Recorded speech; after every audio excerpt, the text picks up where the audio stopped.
Greetings, everybody, and welcome to This is Revolution. My name is Jean Badgelan, in for Jason Miles today.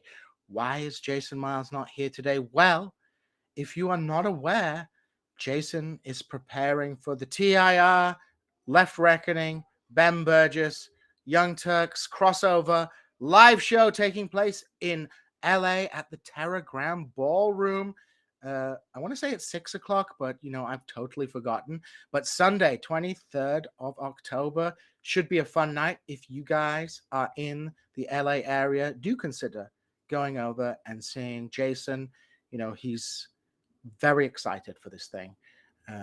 Pascal and I, though, as responsible citizens of TIR, will be staying at home, looking after our families, and, running TIR while everybody else is having a good time, having a decadent life of being a podcaster superstar.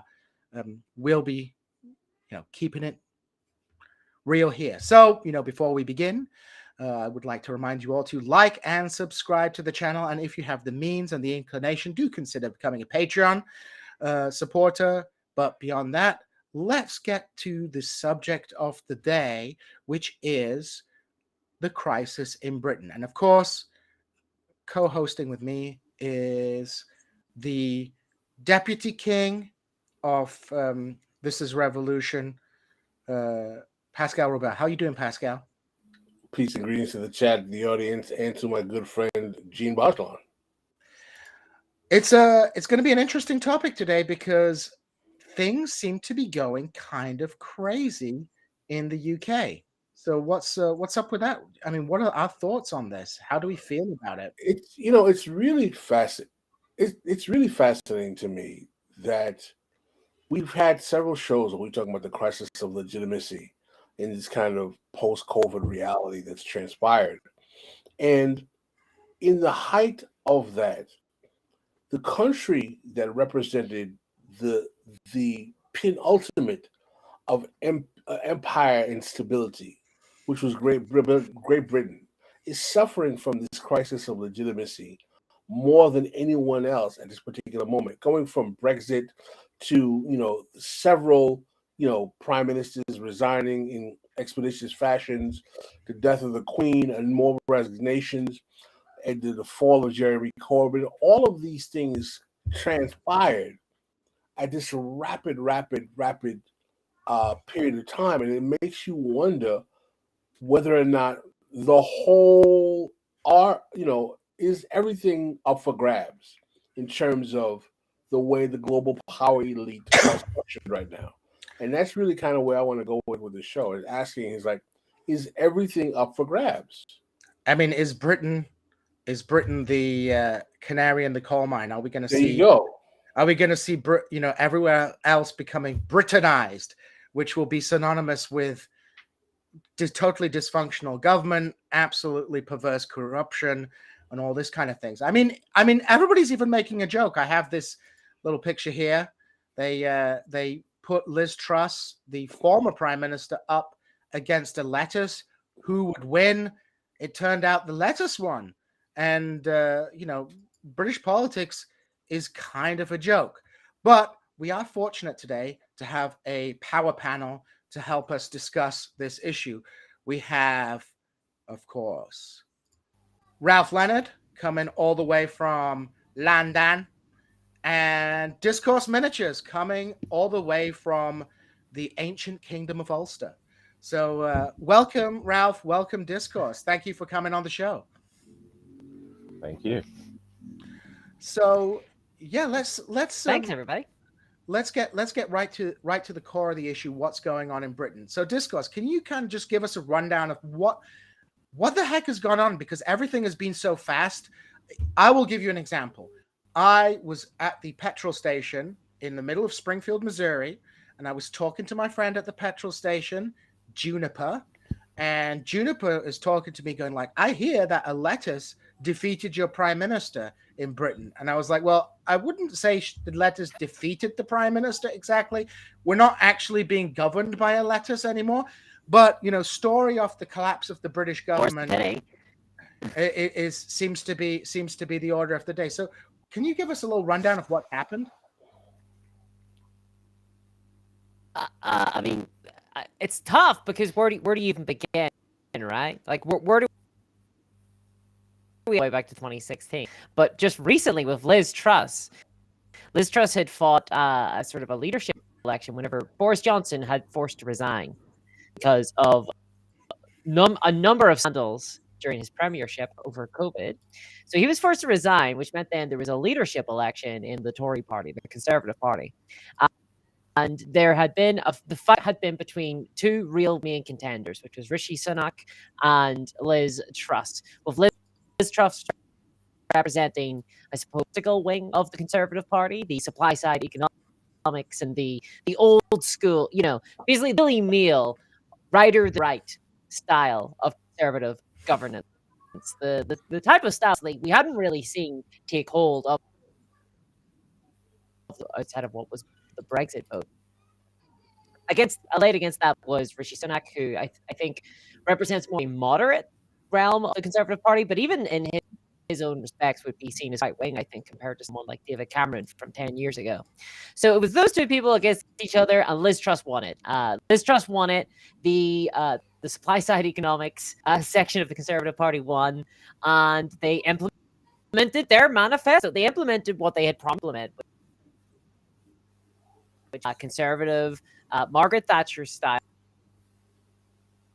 They did it. Mascot in the markets absolutely buckled. They lost their mind about it because ultimately what it represented was borrowing lots of money with no pay it back because they needed to do tons and tons of tax cuts at the very, very top. And this fundamentally, I think, destroyed Liz Truss's mandate completely because nobody wanted this. This wasn't what the Tories had been elected on like 4 years ago, like 2019. This wasn't what they had been elected for. So this was the will of the Conservative Party, but not necessarily the will of the people. And it was seen as that. So that occurred, and then that was fine. Kwasi Kwarteng, the Chancellor, his mini budget had spooked the markets, but he was replaced. So if Liz Truss had been had been fatally hit by this, there was still some coming back. Then her Home Secretary was forced to resign as well because of a sort of breach of etiquette. Although I think that there was some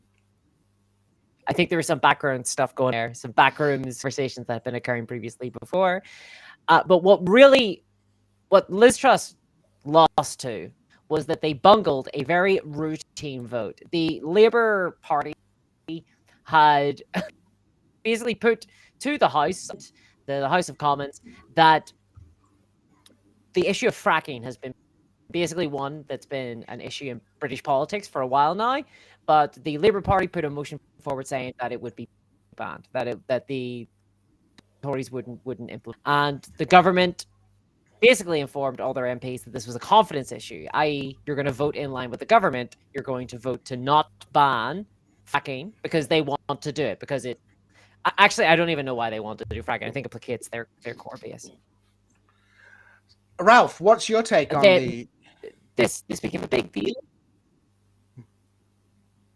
Oh, you're breaking up, Discourse again. Oh, can you hear me, Ralph? Oh, sorry. Yep. What's your take on the current crisis in the British government? Well, it shows that how the British political class are incapable of governing this country and actually implementing any sort of political program. And this has been, the roots of it are with the Brexit vote and the tremors that has caused with this political class, which has never known how to really deal with it or how to steer the country in a sort of coherent direction. And with Liz Truss, like she personifies like just how incompetent like the Tory, especially the Tories, are at the moment, because she herself as a character is quite like abnormally unintelligent and quite illiterate. Like she could barely string a sentence together, and for the Tories themselves, because she was picked by the party to lead the government. Sorry, like she was like the risky choice, the sort of more ideological choice, and they've sort of bungled it because their program was what every sort of free market libertarian think tank has always wanted. The IEAEA or whatever they're called, or the Adam Smith Institute, such as like cutting taxes in order to somehow boost growth. It's in effect what they tried to do was replicate what Ronald Reagan tried to do in America. Supply side economics. Yeah, except the difference is that Britain doesn't have the reserve currency of the world, and other countries just can't take up its sovereign debt, and that's the big difference. And that's why it was so silly that this so-called growth plan, as they called it, was even contemplated. Yeah. So the question I have is that how is it possible that the Tories under Liz Truss thought it was even fathomable to implement such a right-wing economic policy agenda in a wake of COVID just happening within the last year? How did they go from literally having to provide, all of this other supplementary care under COVID to believing that after Boris Johnson is forced to leave office, they can implement a worse than Thatcherite economic agenda? Do they just have that much hubris? It's hubris. I think that they're sincere in their beliefs. Yeah. So they're deluded by ideology, basically. Their ideology blinds them. I mean, I think this is actually I think this is a really important point, because often people are like, oh, this is all just cynical. They don't really believe it. But I think, at times, one of the reasons that you end up with such a disaster in these policy areas is because these people really do buy into their ideology and will take it to an extent, even when reality starts like bashing them in the head. And to a certain extent, that is what happened to Liz Truss. I think they had this ideology, they had this fantasy, like you said, Ralph, and discourse. The supply side economics part of the Conservative Party becomes central.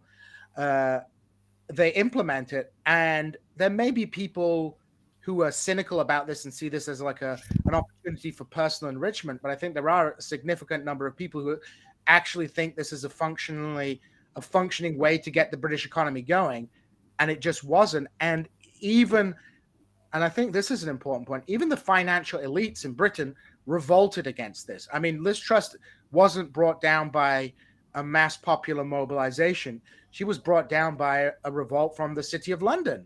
I mean, would you say that's fair? Would you say? Absolutely. And the Bank of England as well, because they didn't like it as well. And what you have to understand is like the part of the Tory party she represents see Brexit as an opportunity to sort of implant more neoliberal free market style economics on Britain, because they saw the European Union as a fetter on this sort of thing, and they believe that they're taking up the Brexit vote, and they're sort of carrying on the honor of Brexit by doing all of this. And obviously there's another wing of the, if you will, Brexit phenomenon that's more sovereigntist, that is more about our national sovereignty and sort of like having a kind of conservative social welfarism of a sort. And that was part of the vote for Johnson in the first place. That's why, the Conservatives took parts of England that had been Labour since the 1920s. I think that's also another really important aspect of it. You know, when Brexit happened, there was a kind of like fantasy about how this would play out, and you know, there was a left-wing argument for Brexit, but the left-wing political forces really never really had a chance of implementing what they would call a Lexit. They were totally marginalized, or at best they were co-opted by the right wing, and we ended up with a kind of right-wing Brexit, which was, we need to get rid of the European Union because it has things like the social chapter, it has regulations, and we want to deregulate. Whereas the left-wing argument was like, no, we need to get out of the European Union because the European Union limits nationalization and public spending and things like that. So, but you know, what won out in this conflict was this right-wing version, and I really think connecting this kind of, let's say, neo-Thatcherism that came with the Liz Truss government to Brexit is an important thing, because it kind of it was like, I guess it was predicated on a kind of fantasy about Britain as a great trading nation, and that Britain was going to be this great, you know, trading hub of the world. And what it kind of turned out to be was, Britain, like, reality is going to smash Britain in the face, because it's not 1902 anymore. Britain doesn't rule the waves. Britain is a wealthy country, but on the outskirts of Europe, and its position in the European Union gave it certain economic advantages, which outside the European Union it doesn't necessarily have. Thoughts? How much is there a possibility that the Labour faction can take all of these fractures that are being caused by the machinations of the Tories and make a play for power? Is that completely impossible based on the parliamentary and statutory makeup of how British politics work? Would that require a whole new parliamentary election? Yeah, it would require a new general election, which the power to call that in the hands of the executive. So it would be up to the Conservatives as to whether or not they want to have a general election, which I don't think they will want to do. Yeah, poor Conservatives don't want. What do you think, Ralph? Any chance of an election, or is it just are we gonna just limp along with a new Conservative leader? Is Boris gonna come back? I think inevitably there will be, because the argument for it is just so irrefutable. But they're not going to call it anytime soon, because unless the Tories have a suicide wish, like, they are going to get wiped out. And if they had one today, Keir Starmer would be the next PM. Really? Yeah. He'll win it by default, because he's just not the Tories. So basically, we're in a kind of limbo, because even if there are some Conservatives who might be inclined towards having an election and thinking it's useful, their own sense of self-preservation is that if we have an election now, we'll just lose our jobs and lose our seats. Yeah. What's it? The best they can hope for, if you were in the Tory party machine, the best they can hope for is to get someone like Rishi Sunak in, someone who's tried and tested, the former Chancellor, who's regarded as a safe pair of hands, not someone like Penny Mordaunt or Ben Wallace, who are like unhinged culture warriors, but someone like Rishi Sunak, and then just hope that you can get some consolation and not be completely wiped out in the next election, so that you can have a fighting chance to do something. Like, that's the best they can hope for now. I totally agreed. Like, the next election for them is in like 2 years, I think, is the maximum time they can kind of play the clock out. And I think they will try to play it out. And a lot can happen in 2 years. A lot can happen. So I think that is their smartest play, is to just get someone very very uncontentious, and hopefully try Do to you steady think- the ship. Are the British really ready to have an Indo-Pakistani as the prime minister? Do you think there's any politics that would make? Because I'm looking at Richie Sunak. Are they going to go with him? Do you see that as a possibility? I don't know. I don't know personally. Yeah, what do you think about the identity politics of that in terms of? Well, what's his name? I have to say, like, you got to give it to the Tories. They've like done the whole like woke politics really well because they have like a really diverse leadership group. They have my Kurdish soul brother in there, Nadim Zahawi. They have all kinds of South Asians. They have African people. You know, they played the game very well, right? And you know, I do. You know, there was a little bit of a scandal where a Labour MP said that that the Chancellor was not really black, and you know, I find this like discourse very stupid. It's like, well, you know, just because you're black, it doesn't mean you necessarily have like good politics. Being black doesn't make. And at the end of the day, the Chancellor was a wealthy financier. Of course, he's going to be a conservative. That's like his class interest. Like, it would be weird if he was like a radical leftist. So, you know, the identity, the Conservatives have a diverse field at the top. The issue is, I don't think the issue is the British public. I think the British public would vote for a brown or a black or a beige prime minister. I don't think there's a particular issue in Britain with that. I think the question is really the Conservative base, and the Conservative base is like relatively small. I don't know what the numbers are of people exactly in the Conservative Party, but it's like less than, I think it's less than 250,000. It's maybe like 200,000, maybe even less than that. Those people, you know, I think one of the reasons Sunak didn't win was because the Conservative base was a little bit leery of having one of these wily Oriental gentlemen, you know, governing the countries. Like, he may be a good bean counter, but I don't think he can run the show. It's like that. No, that's not how things are done in the Conservative Party. I mean, I'd rather have a white woman than, you know. This is the thing. If it was up to Conservative MPs, they would pick Sunak. Right. But if it was up to the base, they would pick someone like Penny Mordaunt, who, as I said before, is a culture warrior. That's the basis of her politics. It's just culture wars non-stop.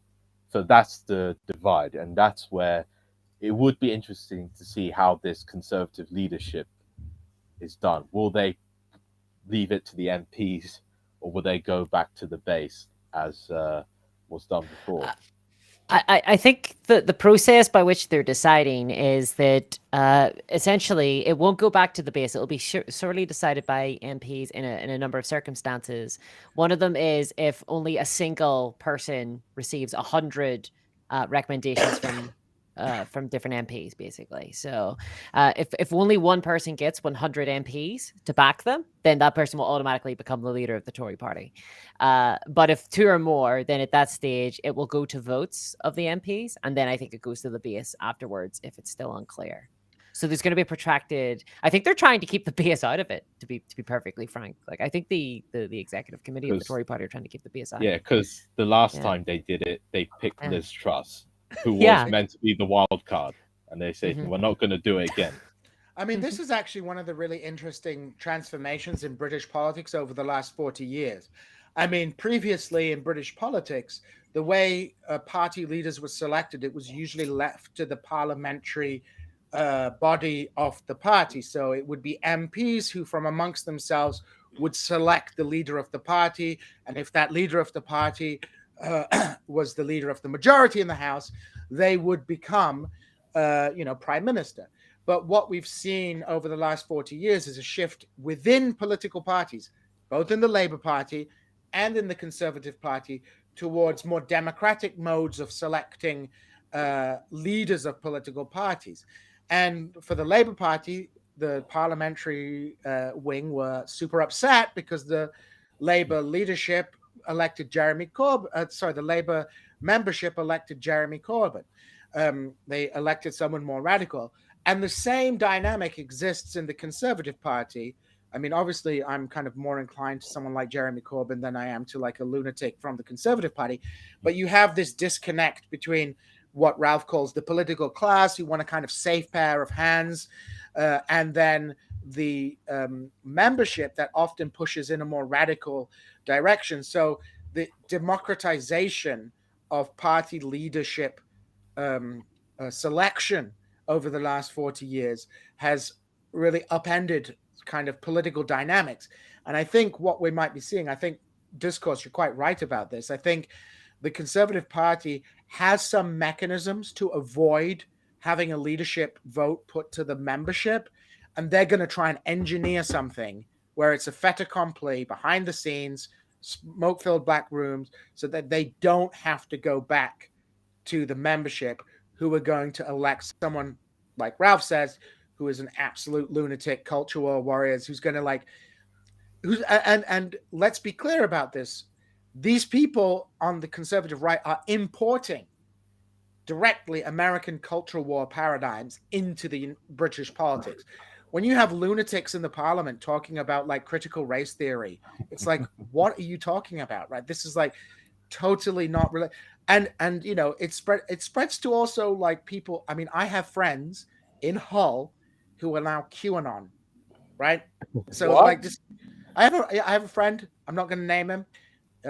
He may have at one point taken a little bit too many psychedelics, and he's like totally a QAnon guy right now.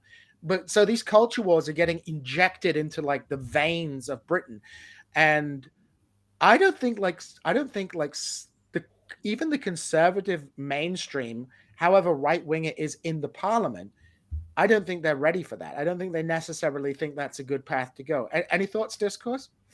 I think all they care about is getting elected next year, and they don't want to alienate people too much, right? Because as MPs, ultimately, they just want to get elected. And you have to remember that a lot of these MPs are new MPs in areas that traditionally did not vote for Conservatives. There's a lot of red wall Conservatives who got in 2019 under Boris Johnson because there was a levelling up promise made to lots of deprived northern areas to say that we would be investing in those areas following the Brexit vote. And I think someone like Liz Truss then coming in to immediately start cutting taxes for the sort of 0.5% was just a bad look. It was a bad optics for those types of MPs. The backbenchers did not want this whatsoever. Ralph? Yeah, I mean, what more can you add to the increasing absurdity of the Tories? I think I'm not sure how this will play out because you know a lot of the red wall people, red wall Tory voters for Johnson were once upon a time Labour voters. They were, you know, they would have voted for the Labour Party, and now they are more swing voters, like you know, and there's a very similar dynamic that went on in Scotland because Scotland used to be a very Labour, you know, heavy place, but then they just got wiped out by the SNP, and the SNP basically now owns Scotland, and as well another tremor of Brexit is the question of Scotland, where Scotland could, you know, separate. You know, it's plausible, very plausible. You know. And can you explain to our listeners in America who probably don't know what do you mean by the red wall? It's the places in mainly northern and central England. So like around the former sort of industrial areas, like around Wigan, Manchester, Liverpool, not the cities themselves, but the places surrounding them, Yorkshire, places like that, that were very quite working class cities and towns that used to vote for Labour, but then in the more recent years have now started to swing towards the Tories and were voted for Brexit as well. many of those areas also did. And Discourse, like, to follow up, Ralph mentioned Scotland. How is any of this affecting politics in Northern Ireland? Yes, massively. So we've begun to see, I mean, not necessarily this, but I think this entire kind of, since Brexit, right, and the rise of English nationalism has definitely fueled nationalism in Northern Ireland. There's been, for the first time in history, I think it was in 2019, there was a majority of people in favor of a united Ireland rather than maintaining the union with Britain and the United Kingdom. So they've turned, so Brexit as a project has turned the idea of a united Ireland, of Northern Ireland joining with the Republic of Ireland, from a sort of a kind of foolish dream, a utopian vision, into what looks to be almost like a concrete reality now. As time has gone on, and as the English have begun to seemingly implode, with their political institutions falling apart, a united Ireland looks to be more of a safe bet, honestly. Do you think? I mean, is a united Ireland possible? I mean, would the Republic of Ireland, for example, want to take on Northern Ireland? Would what kind of arrangement do you think might become possible for a united Ireland? What would it look like? Well, I don't think there's that famously, the Republic of Ireland at the time of World War II agreed to join with Britain against Nazi Germany if Britain, Churchill tried to reach out to the Republic of Ireland to try and get them to join him against Nazi Germany, and he offered to them Northern Ireland in payment, that there could be united Ireland, and they famously said no thanks. We don't want Northern Ireland. It is a bit of a mess. But I think these days, as much as the executive might not want it, I think that democratically, I think the majority of people in the Republic of Ireland would be in favor of a united Ireland. Yes, just culturally, I think historically, it's just something that ideologically people would like to see, the united Ireland, the island being united under one. Whether or not that's going to actually happen, I'm not too sure. I mean, we're talking about something that would take place, in maybe 10 years or so. This is very much far into the future. It's just remarkable that we're going from, say, 20% of people in the country wanting a united Ireland to now 60%. It's quite a remarkable jump. So it would be an irony of history that it was Brexit that undid the partition of Ireland. Yeah.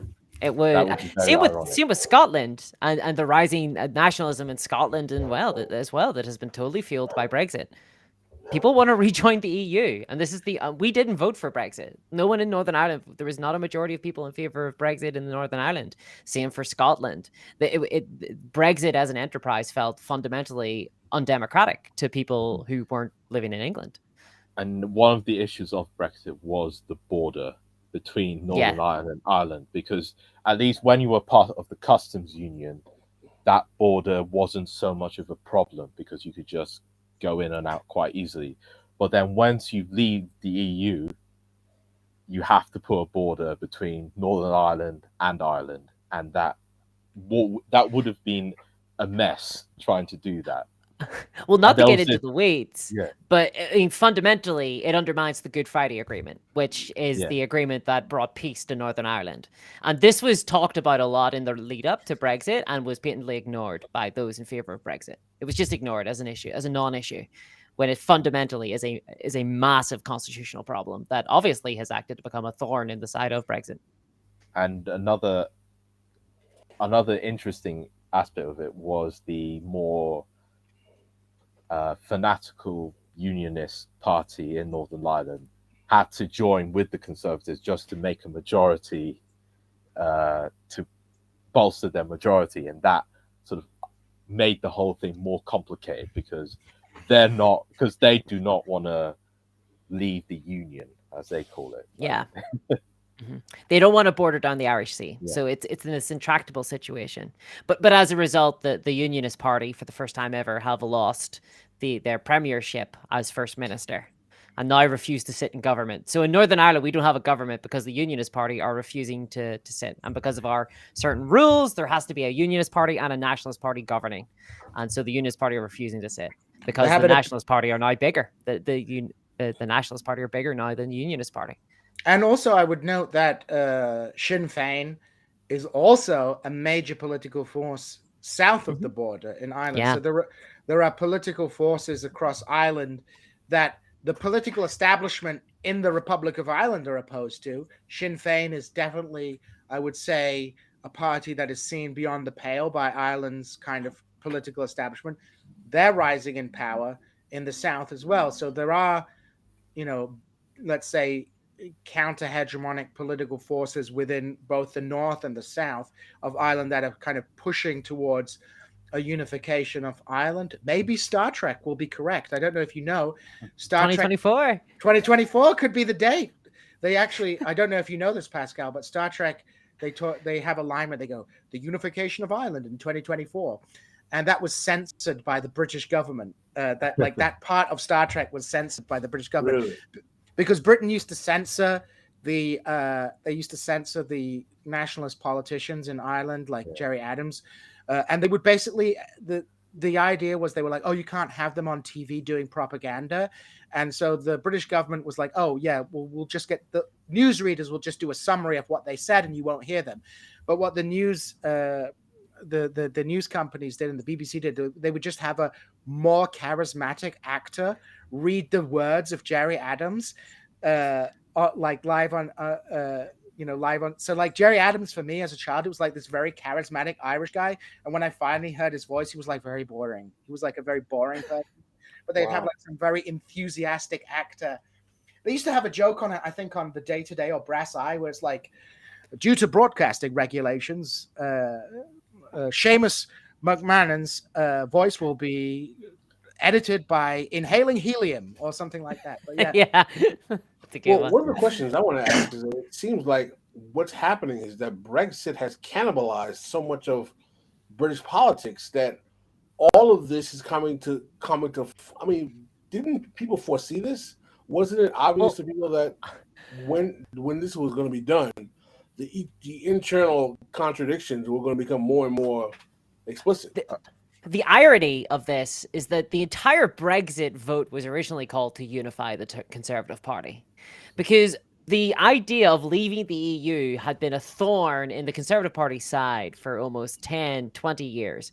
David Cameron, so many moons ago, in like 2014, called the vote for Brexit because he wanted there to be he basically wanted to settle the question. So the Conservative Party would no longer be bickering amongst itself whether or not it was pro or against the EU, because there was two wings of the Conservative Party, one that was against the EU and one that was in favor of being in the EU. And unfortunately, because everyone assumed that the Remain faction would win because they were the establishment faction, they had all of the facts behind them. It was obviously a terrible idea to leave the EU. And unfortunately, the Leave side lost, which has now completely thrown all of British politics into complete disarray. And what Brexit did was completely like blow away the British constitutional settlement as it has been understood since as far back as 1689, the Glorious Revolution, where we've had this sort of, compromise between, the Parliament, the Crown, how we sort of settle these things, and the status of Scotland and Ireland.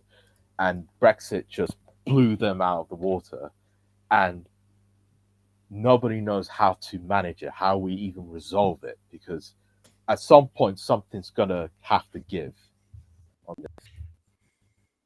I mean, I think this is a really interesting point because there are a number of people on the left who make the case that for all its problems, Brexit is a positive development. It's like the reestablishment of national sovereignty in Britain, etc., etc. But I can't help but think that this is kind of delusional in the sense that while you could, in theory, conceive of like a radical left-wing Brexit, that was never on the cards, right? It's like I've said this about the abolition of the monarchy. It's like obviously in principle the abolition of the monarchy would be a big step forward, but if it was abolished today by, let's say, a kind of a centrist Labour government, all it would be like an opportunity to, like, for Guardian columnists to pat themselves on the back that now Britain was run by Technocrats. like the prime minister was a son of a Trinidadian immigrant who worked their way up in the city of London, and was a Barclays Bank executive. And it would just be like a kind of like, like, oh, look how diverse we are, but the actual political structures remain the same. You still, you still have that thing. And the same I think of as Brexit. It's like, you could theorize that there could have been a left-wing Brexit, but it strikes me that, ultimately this has been a bonanza for like the free marketeer right. And I'm not sure how, like, I wasn't in principle against like Brexit under any conditions. I was just very skeptical that there could be actually a meaningful left-wing version of Brexit, given the distribution of forces. The EU is nothing to like feel emotionally attached to, but it's also, I mean, I will say one interesting contradiction of Brexit was a lot of the arguments in favor for it was about immigration. And that was the big thing about it. And the irony is that ever since Brexit, we've had more immigration and from more places as a result of it. And that sort of pissed off the more right-wing national sovereigntist wing of the right, saying, no, this is not what we asked for. This is not the Brexit we asked. And we wanted to control our borders.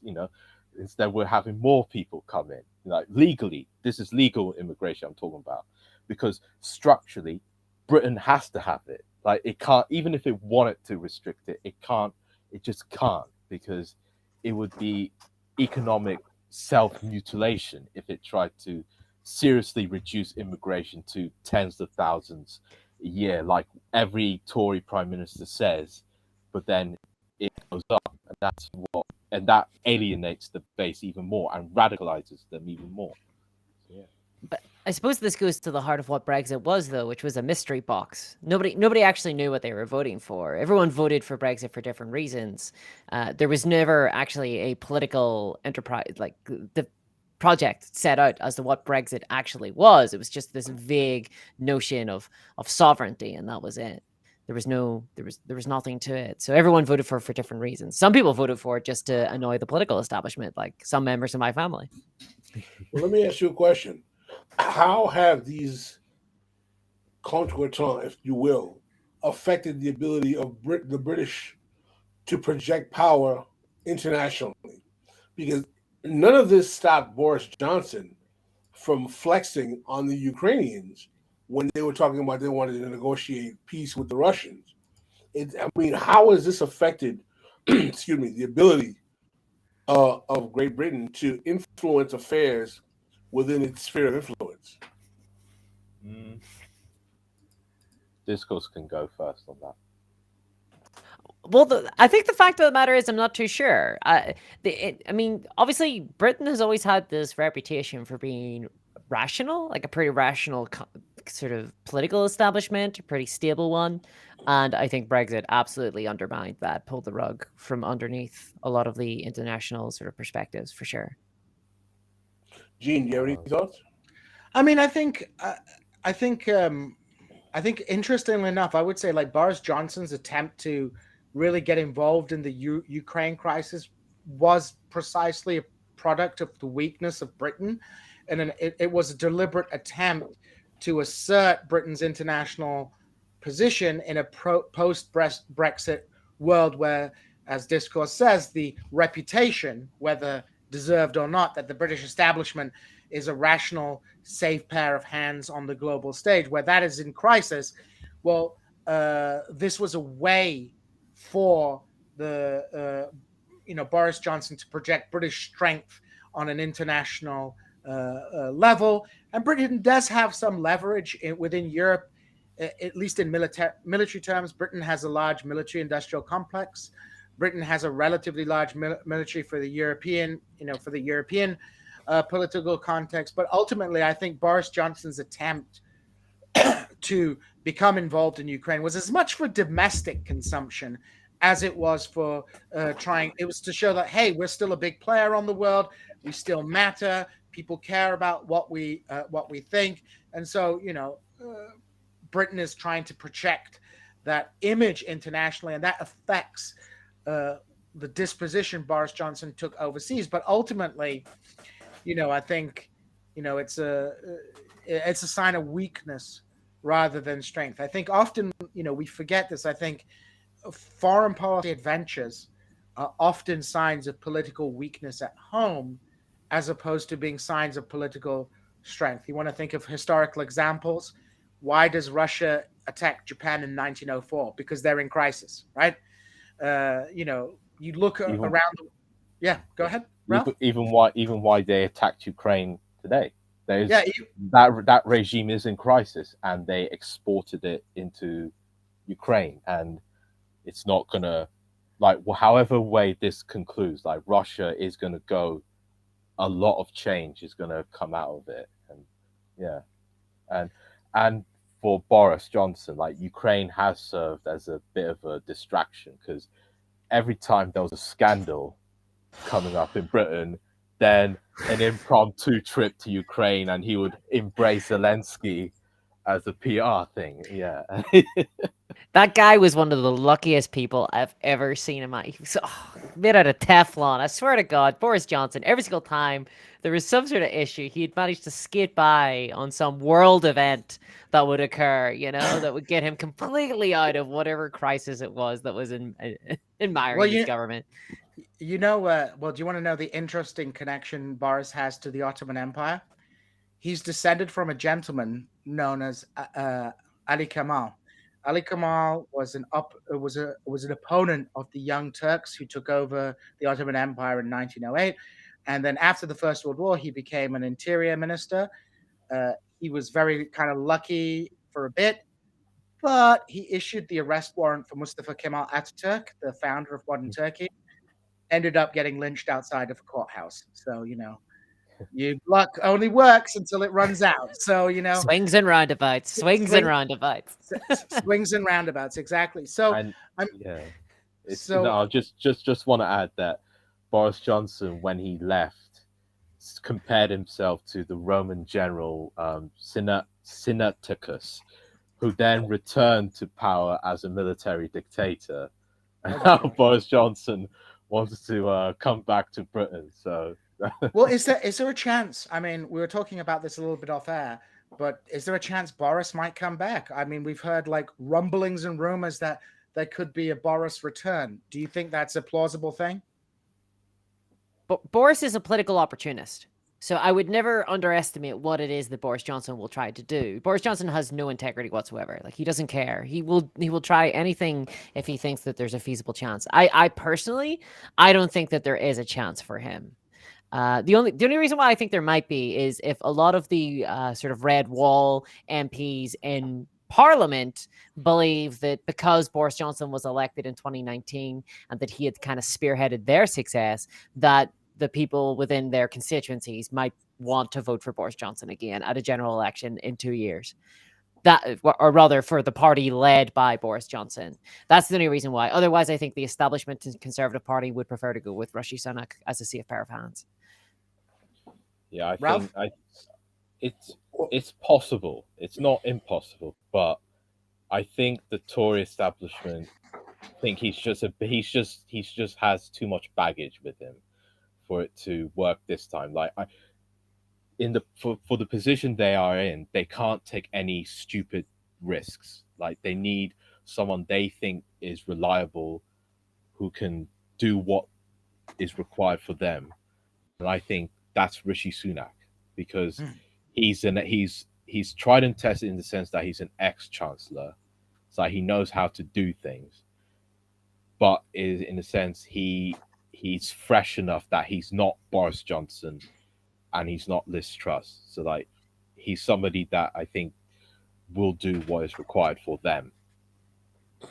Is it a tacky metaphor to say that Rishi Sunak is the Obama of the Tories?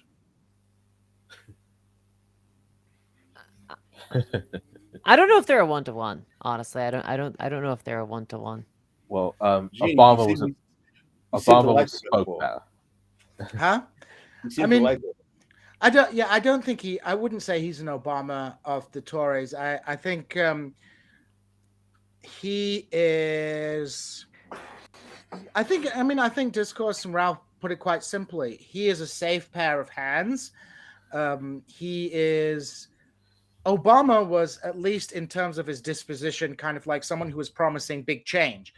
Rishi Sunak, the reason you would appoint him as the Tory leader would be because he offers some kind of stability. Stability and status quo. He's the kind of boring bank manager type person.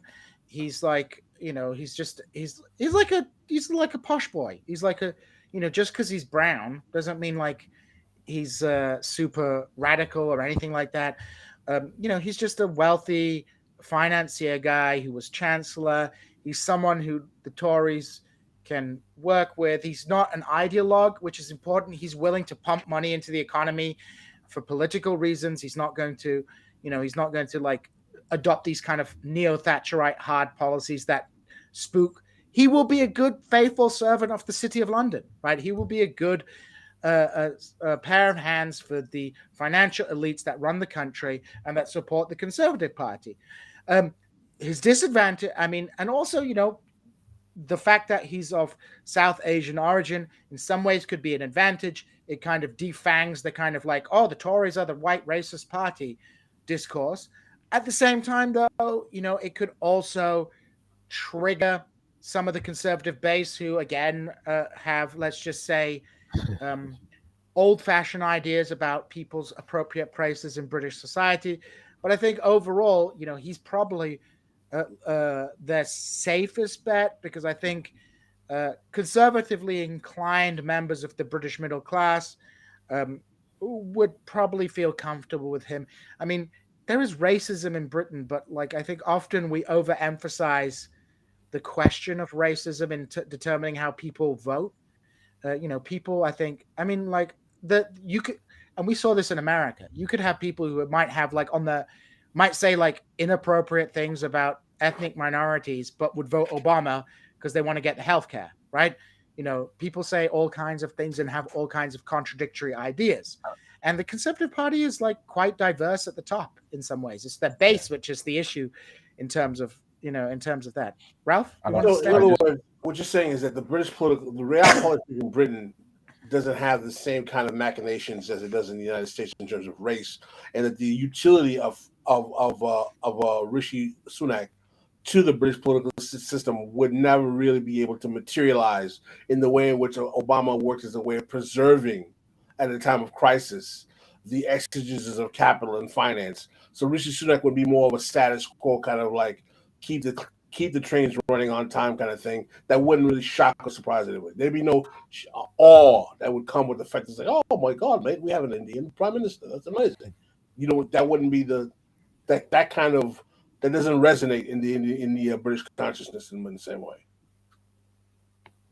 Not really. I mean, I suppose you'll find some people at the Telegraph who might lap it up a bit and sort of use it as a stick to beat Labour with, maybe, but it's not really going to be that big a deal, because I think because Britain's sort of gone through it a bit with when the first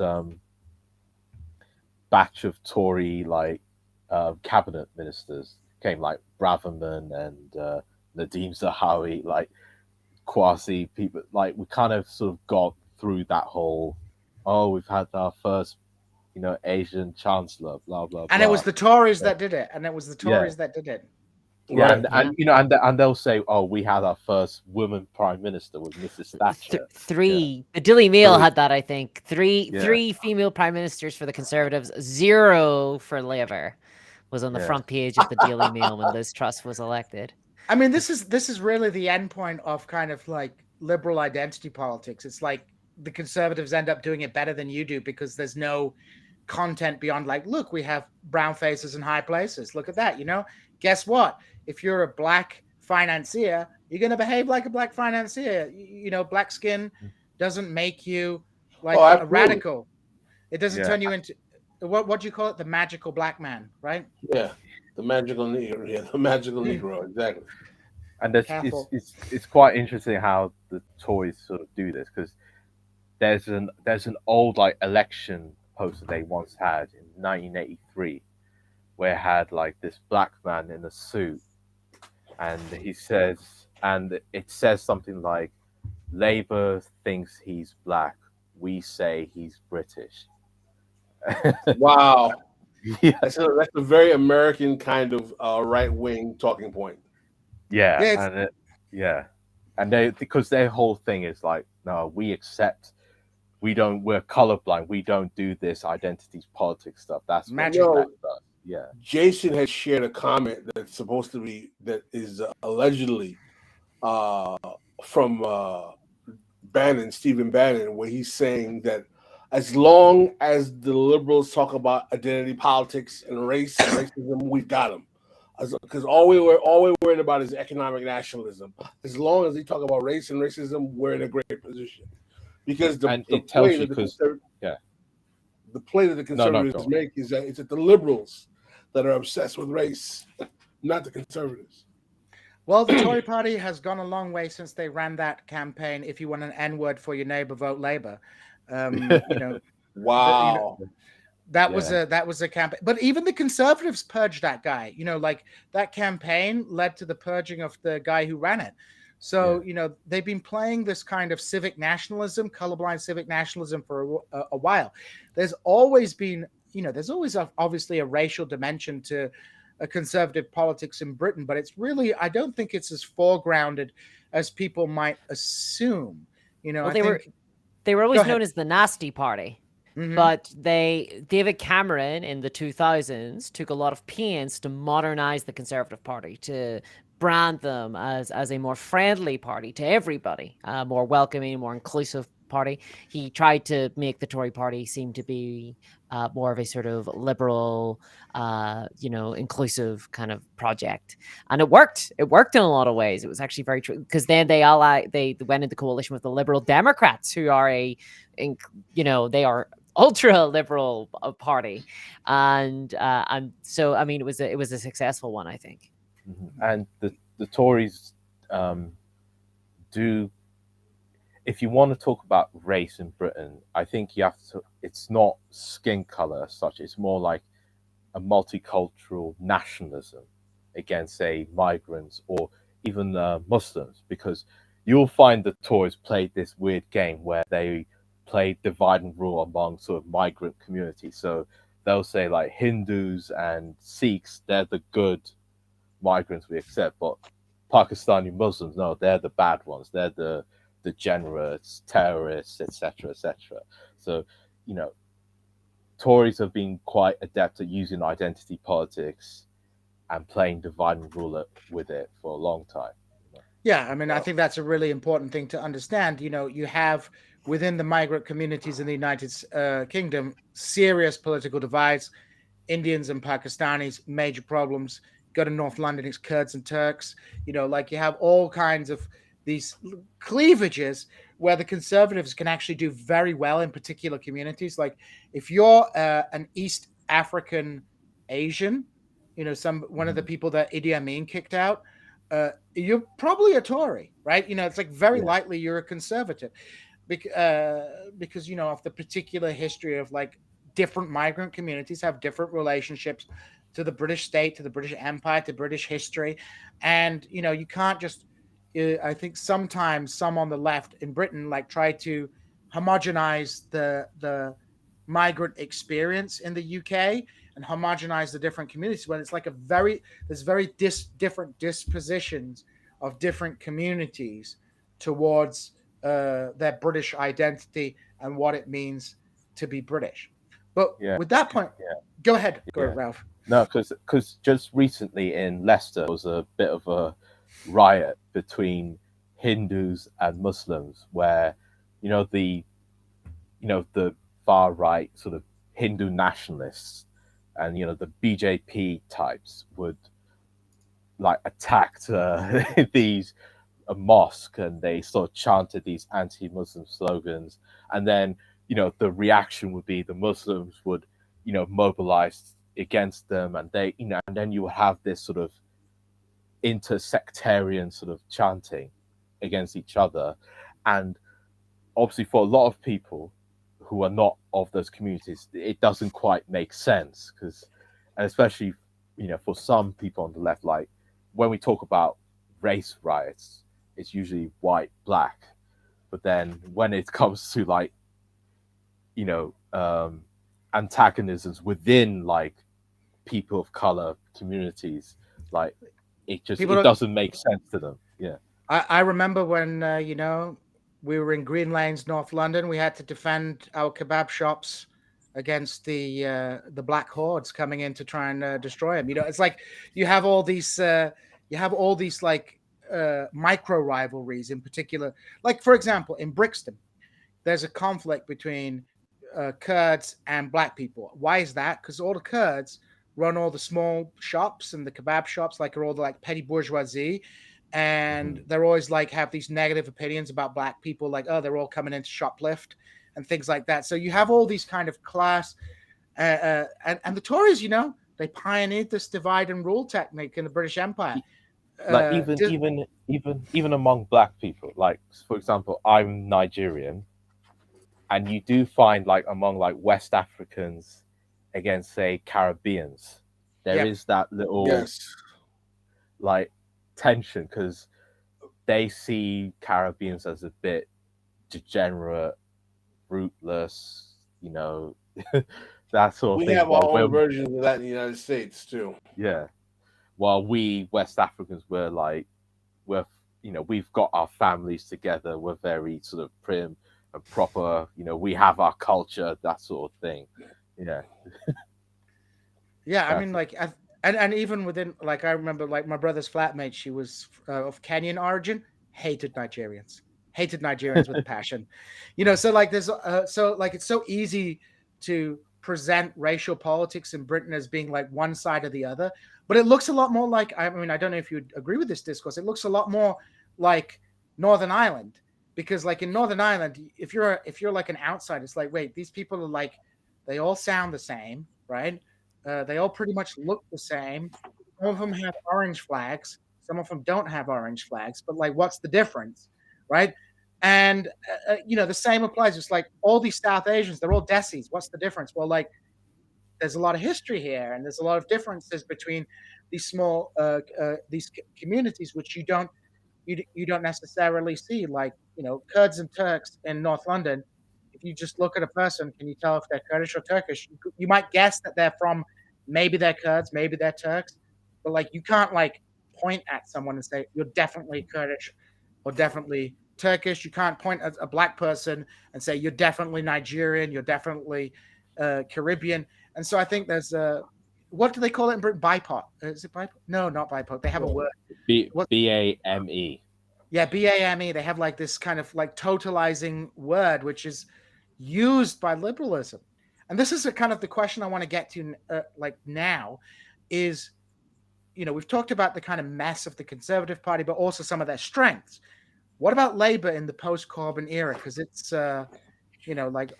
it's been a kind of interesting show. I mean, like, I will be honest, I'm like, I'm still a member of the Labour Party, largely because I just forgot to cancel my direct debit. But, like, I still get their letters and emails. But, there was a lot of enthusiasm for Corbynism because it offered something new. Whether you believe Corbynism was ever a going concern or not is, not the point. It offered a kind of vision of a Britain that could be a little bit different. Keir Starmer comes along, and we're kind of given this story of how,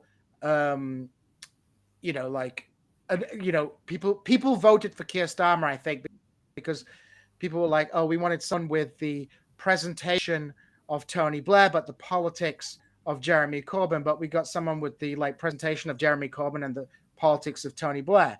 So what's going on in the Labour Party? How are you feeling? How are the Labour Party? What are you doing down here, Jason? Oh, look at that. Who is that? It's Gene Bajlan. Oh. Hey, the show's great. We just got raided by Jason. Hello, Jason. Welcome. But look. Varna's here. Hello. Hello. Yeah. Well, we I'm can't. better at rating here. Hold on, it's a back. We're in San Diego right now, getting ready to do stuff for the live show. We're watching you guys talk about the UK. My dad is so confused. Are we confusing What have you thought you about with- it so far? Yeah, let's get some opinions. So how? It's actually been very, very good. I'm learning a lot about British politics. I'm celebrating the end of the country. It's Derek's. Hey, Gene and Pascal. It's Derek's birthday. Oh, happy birthday, Devon. Thanks. So Gene, take me off the screen. I can't. There we go. Jason just can't help himself. He's just so excited. But yeah, let's talk about Labour. Do you want to go first, Ralph? What's going on with Labour? Do you love Keir Starmer? Do you like his style? He sounds to me, maybe I'm wrong. Does he not remind you of like what's his name in the Sheriff of Nottingham in Robin Hood, Prince of Thieves when he talks? That's like who he sounds like to me. Starmer. He That's usually the response. Yes. like I'm sorry, but he's like a lot of people like him, or the Labour right, I should be more specific, like him because he's not Jeremy Corbyn, and because he sort of kicked out like some of the people who came into the party when Corbyn became leader, and he has and he's like this very dull, very generic liberal technocrat. That's really what he is like.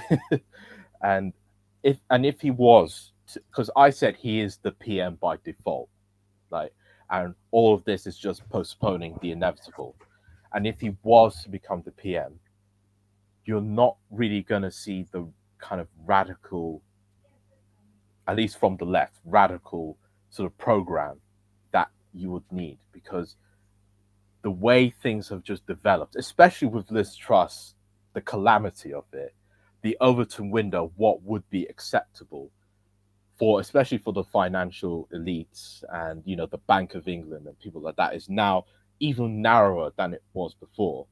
So then Keir Starmer would come in and he'll talk a good game, even though he'll put it in a very dull style. But what we would actually see would be a very conservative, pragmatic, like economic program, which wouldn't deal with the crisis. Well, that sounds like what you're telling me is that the neoliberal consensus in Great Britain is bipartisan and inevitable. Yes.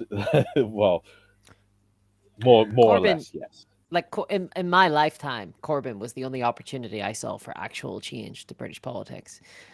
British politics has been mired by allegations that the Conservatives and Labour were both the same, basically two sides of the exact same coin, since Tony Blair and New Labour. Throughout my entire life as someone who is politically interested, that's always been the case.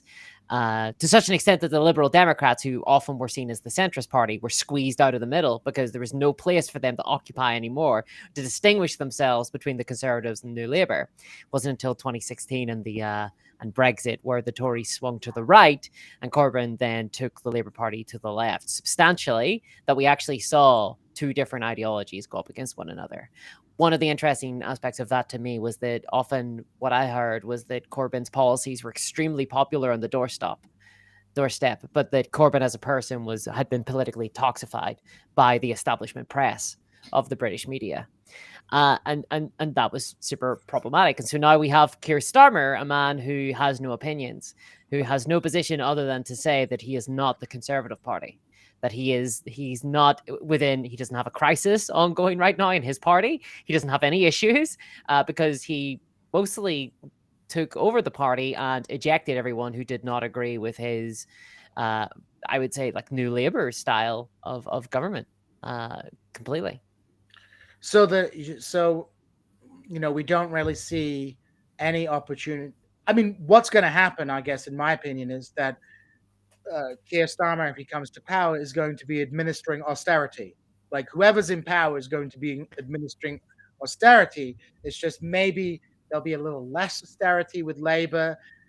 Maybe they'll make more sad faces when they're doing the cuts. They'll be like, "Oh, it's really sad that we have to do these cuts," rather than saying, "Look, these cuts are going to make people, make this British state lean." They're going to say it's a hard decision, but ultimately, you're going to have a Labour Party that's going to administer austerity and probably become unpopular very quickly if the Conservatives can get their act together in a post Conservative government era. Yeah, and if Starmer fails, which would be highly likely, that would cement more Tory dominance when they come back in, because what the Tories live on is sort of presenting Labour as this sort of fiscally irresponsible, wacky sort of party that's sort of tearing down our country. They hate our country. They want to destroy our, sell our national sovereignty to the EU. And that's what they live on. And if Starmer sort of lives up to that, then that would, when the Tories come back in, that would just increase their dominance. Because they've been in power for 12 years now, through several iterations, but it's been Tory dominated. And if Starmer comes in and he just implodes, which could very well happen, then the Tories could come back in with someone new, and they'll say, "No, we're gonna bring this under control." Yeah, and that it's not looking good for the future. It really isn't. So more generally then, on the level of British society, we've talked about the political establishment. We are seeing, though, some interesting developments. Like we saw the railway strikes, which, Mickey Lynch adeptly handled the establishment press and managed to maintain public support for those strikes. We're seeing more generally strikes taking place. We're seeing protests and organizations in face of the cost of living crisis.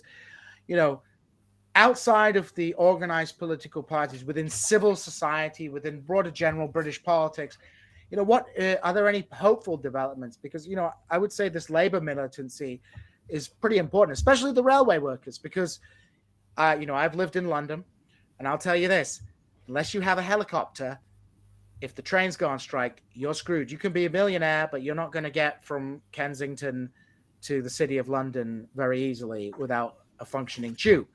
So they have an enormous amount of power to put the pain on most sections of British society, including the upper class.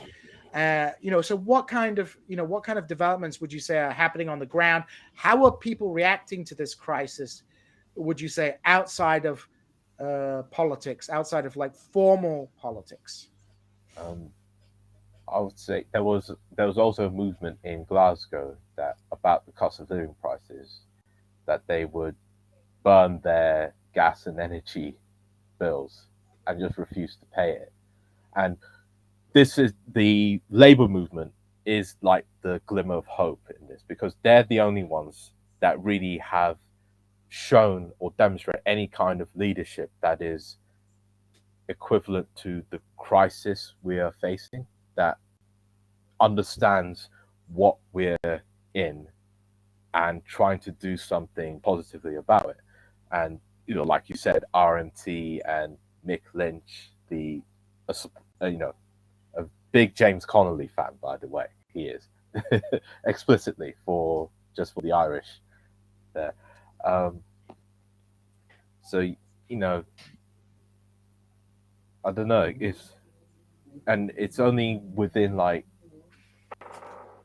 the workplace that you see this kind of organization and sort of at least a consciousness that something radical and drastic has to be done to get Britain out of this slump that it's in. It's hard to overestimate, I think, sometimes, though, how much of an impact that the British press have on things, and how militantly against any sort of union activity that the press are. For example, in the mid 2010s during the elections to see who would succeed. I think it was Gordon Brown.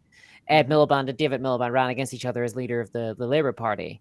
And Ed Miliband won as a result of the unions voting in favour of him. And he was therefore labelled as Red Ed by the British press. Now, I don't know. I mean, let's not go into Ed Miliband too much, but this guy is a very demure kind of guy. He's not a radical in any sense of the imagination whatsoever. But the British press have always. He can't eat a bacon sandwich though. Like they murdered him over eating a bacon sandwich badly. Which really should have been a canary in the coal mine, I think, for how they dealt with Corbyn, right? That they would continue to look for something until something stuck, and then they would hammer that forever until, inevitably it kind of worked. So I don't think, one of the things I like to see kind of this union activity, I like to see, conditions for workers be made better on the ground materially. I like to see things be made better, but I don't think that it actually reflects any changes to the political systems that we're going to see in Britain. Is this media influence a consequence of the Rupert Murdochification of British media? I think all of this can be laid at the feet of Murdoch. I think Brexit, I think basically the implosion of British politics can all be traced back to Murdoch. Wow, we should have a show on Murdoch, man. That would be an interesting show. I mean, okay, hot take. I think that Murdoch is potentially one of the most dangerous things to have happened to humanity as a whole in ever. I think it's potentially one of the worst things to have ever happened. Murdoch as an individual.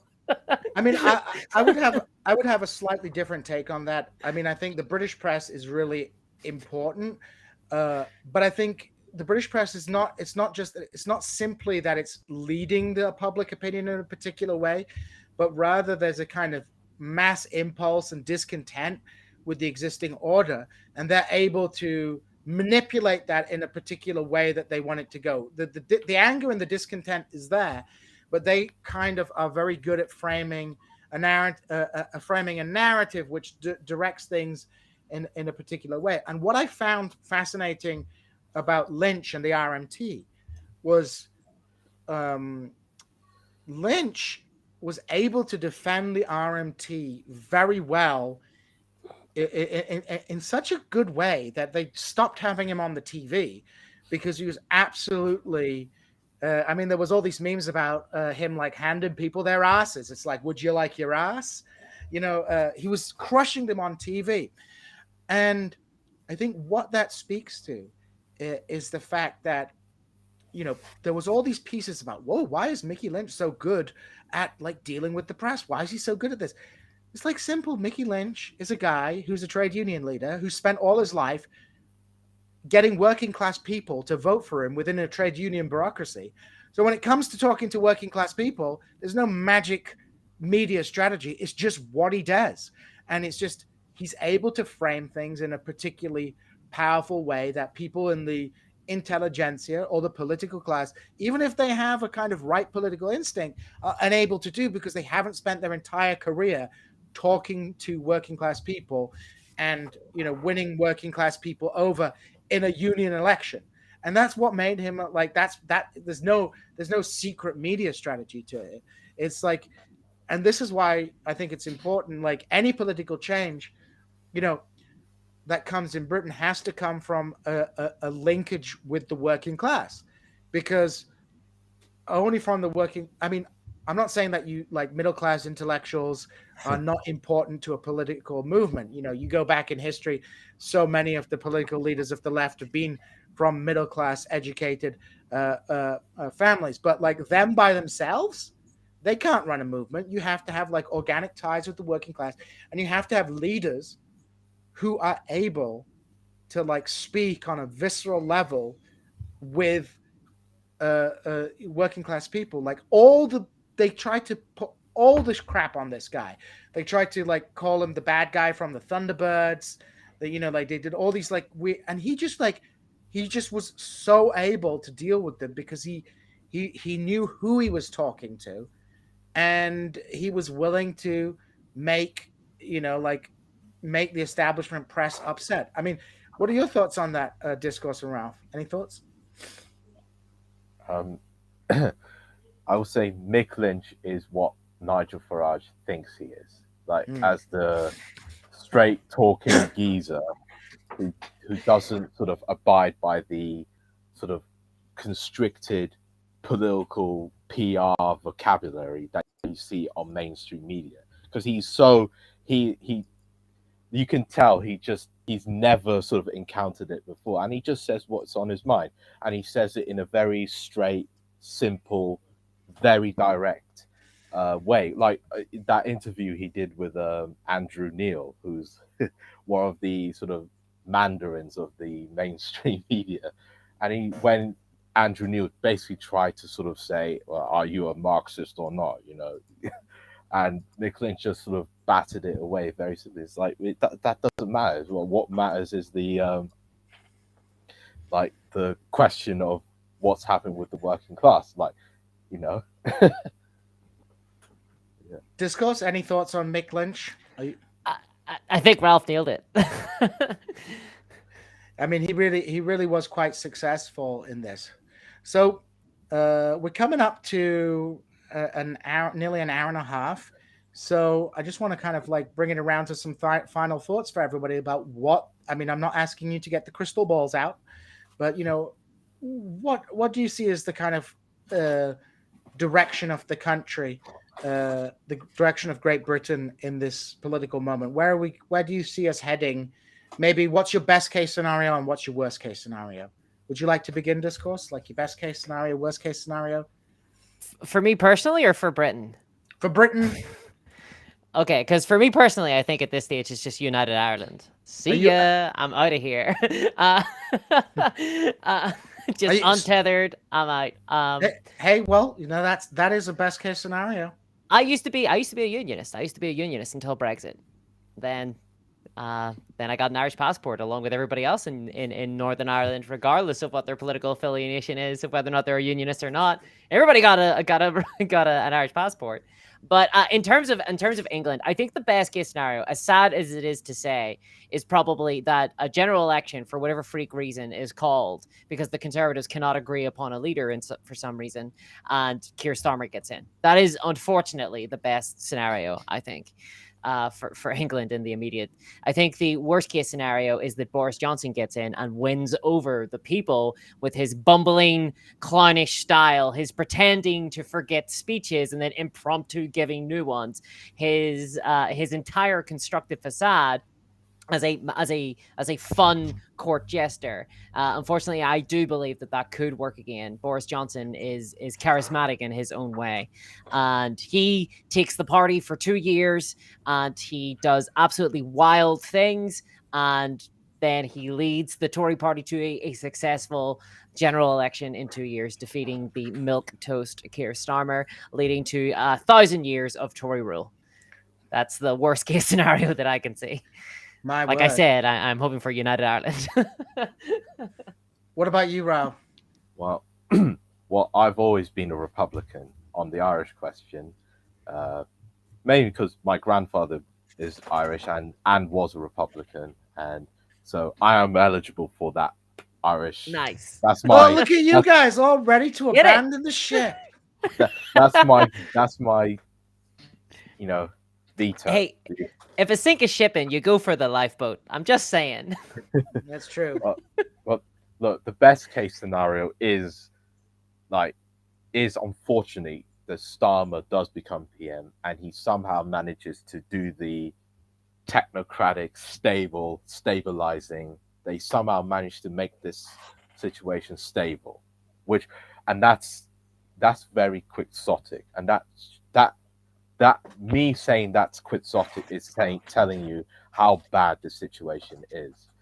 The worst case scenario is that we just see more of this revolving door policy, whoever is in power, whether it's Tories or Labour, because what you have is now a political and economic climate where, because of slow growth and the rising cost of borrowing, that any government, right or left, it will be very hampered in what it can do to institute any kind of radical political program, because Liz Truss could easily have been Jeremy Corbyn. Like, you know what I mean? Because Jeremy Corbyn could have been PM, tried to, done a radical program, and then the markets freak out saying, no, we don't want this at all. The pound goes through the tubes, and then you have a very deep political crisis, which we've now seen. And I just think we're going to see more of this, because I think the material and structural forces are what's causing this, and it's very hard to break out of it. Well, that's very gloomy. Well, at least Britain still has Games Workshop to keep its export industry alive, right? They can sell Space Marines for now. How long before Britain's economy will be based on selling expensive Space Marines to China, I guess. I mean, that's the future. It'll keep me in a job. It'll keep you in a job, Discourse. Exactly. So as long as they keep making Space Marines, Discourse will be living it up in United Island with Ralph. Ralph will flee across the Irish Sea, claiming his Irish descent. I mean, like, I'm stuck because, like, the Welsh, my mum's side are Welsh. So, like, I've just got to hope that the Welsh get their stuff in gear and I can go get a Welsh passport and escape the country. Or, maybe at some point, an Iraqi passport, which I could claim would be superior to a British passport. So, who knows? Pascal, do you have any final thoughts for the day? I'm interested in what this is about the future of American politics in terms of what does right-wing one-party rule say about the capacity of the conservatives to govern in a Western liberal democracy, and should we be looking to the British and all of their internal contradictions that are manifesting right now as a warning as to what will happen if we did have right-wing one-party rule in the United States? It's really terrifying and gloomy prospects. When I think about Britain, the only positive outcome is, like, at least I get paid in dollars. So, maybe when the British colony collapses, I can go and, like, buy a mansion in Hornsey or maybe in Bridlington, live on the sea, on the Riviera of the United. It's my dream is to live in Bridlington. That's my like goal in life, because it's a little less fancy and hoity-toity than Scarborough, So, you're like an American German coming back to the Weimar Republic with a big wheelbarrow full of notes, being like, "I gotta buy a manor. I'm gonna buy a manor," and then just in time for the purges. Yeah, it's like it's really good. But I think, Pascal, what we're seeing in Britain, I think this is really interesting. I mean, we're seeing echoes in, like, Brexit happened before Trump, right? Yep. And we're seeing echoes of this manifesting in different ways, in the Anglo-Saxon world. And I think, it does speak to the political crisis and the fact that the left is so disorganized, the fact that there's no real alternative to power. I've talked about this in other contexts. It's like, recently there was kind of a revolution in Sri Lanka. And, people storm the palace, they jump in the pool, they get on the president's peloton, right? You're at the commanding heights of the state, and then what do you do, right? Like, what's the plan? And there is no plan.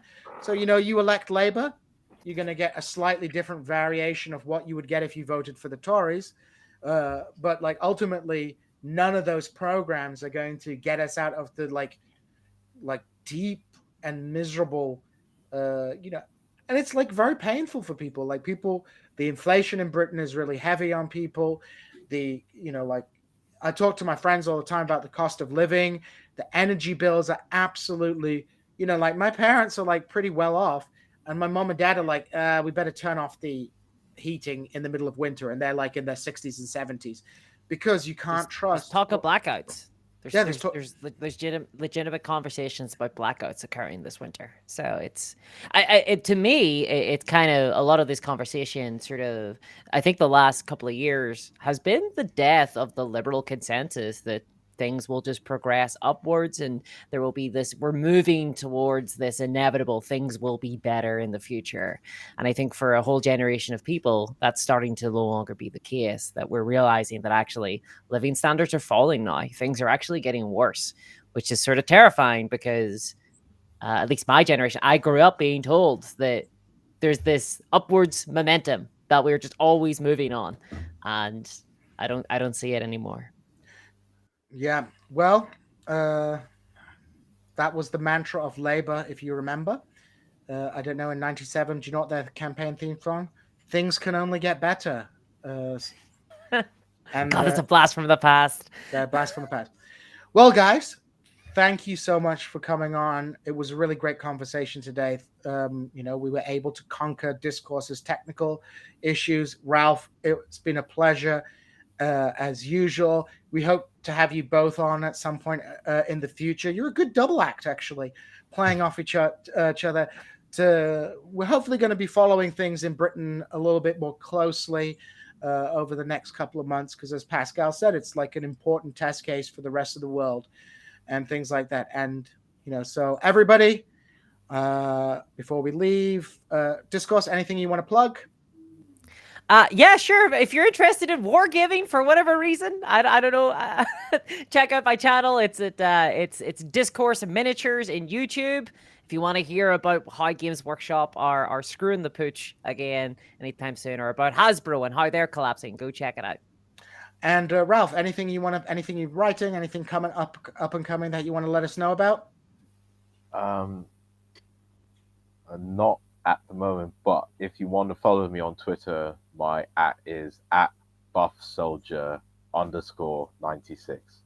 That's fantastic. @buffsoldier. Is that like because you're buff or because you're a Buffalo Soldier? It's reference to Buffalo Soldier, the song.